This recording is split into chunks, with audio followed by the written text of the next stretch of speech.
I'm going to teach you how to make a very simple tomato chutney. Absolutely beautiful to look at, lovely to eat, and delicious. This chutney, it can be used for many things. It can be used for chaats, it can be used for salads, it can be used with rice, it can be used for filling for sandwiches and for wraps.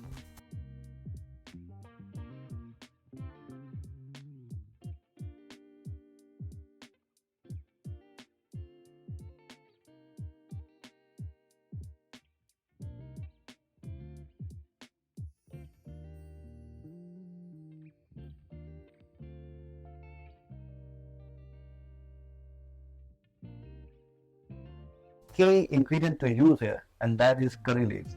Curry leaves are one of the most aromatic leaves which you can use for chutneys, and it reacts with heat.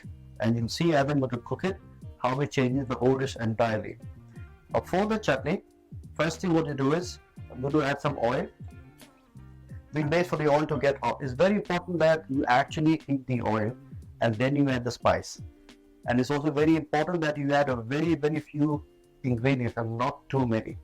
In this instance, I'm going to give it the South Indian touch. I'm going to use just mustard seeds.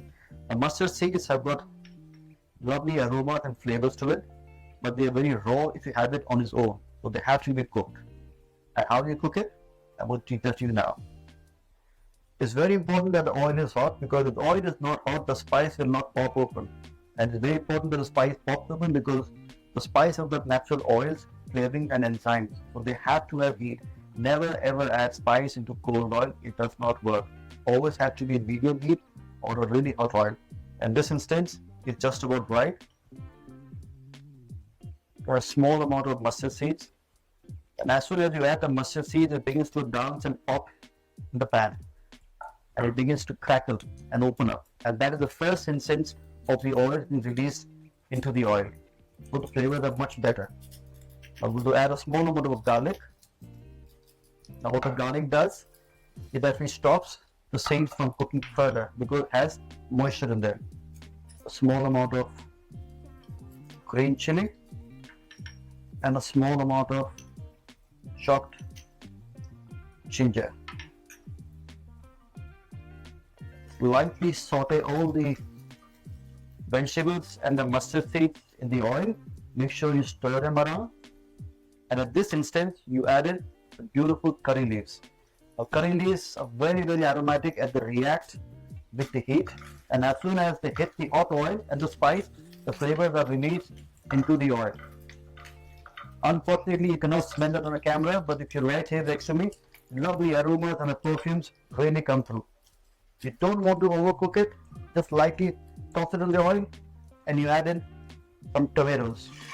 What I have used is basically tomatoes from the tin, lightly crush them with a knife or with a fork, and they go in straight away into the curry leaves and the spice.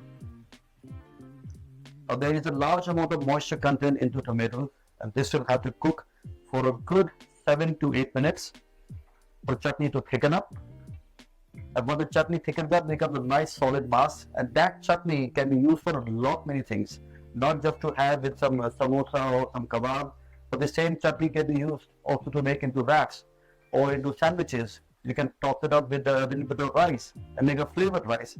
So it's got multiple uses. Once the chutney is cooked, it can lie in your refrigerator into a sealed jar or a bottle for a month at least, very easily. Now, tomatoes have a lot of acid in them, a lot of sharp flavors in them, and sometimes they're not as sweet as they should be. So we will be adding a small amount of sugar, but at the very end. And the reason why you add sugar at the very end is because if you add the sugar now, it will cook and it will caramelize, it will break down, and the color of the dish will get very dark red, not really attractive. So for it to be nice and bright, always add the sugar last.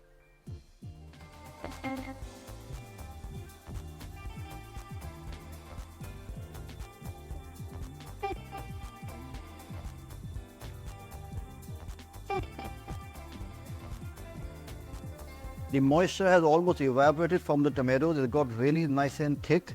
The color is absolutely beautiful. At this stage, I'm actually going to add my seasoning, and I'm going to add in small amount of sugar.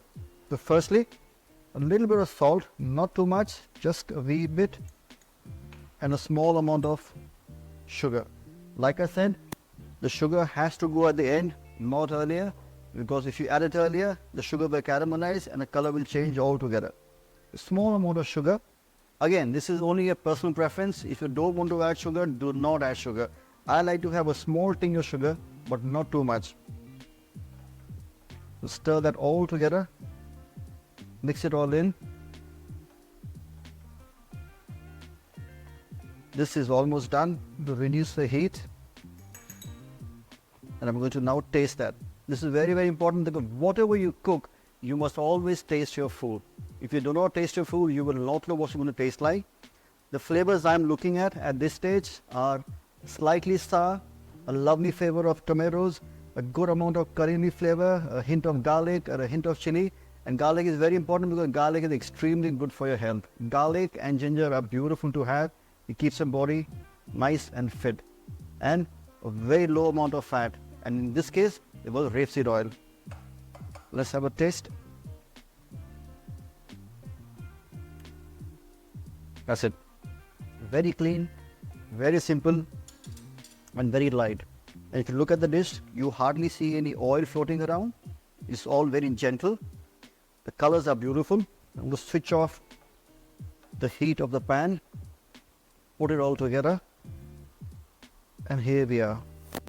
We have the beautiful tomato chutney into the bowl. This chutney can be used as a dip for some kebabs or some samosas or some snacks. We can mix it up with the dressing and pour over salad leaves. You can mix it up with rice. We can dip in a piece of bread, a little brown flat bread would be perfect to go with this. You can also put it into sandwiches. You can put it into wraps. You can make a little soup and add a small little tablespoon, not a small, a good amount of tablespoon into that. And what you will get is a lovely, beautiful flavor of tomatoes, full of flavor with garlic, flavor with curry leaves, a hint of green chili, and a small amount of sugar at the very end, only if you need it.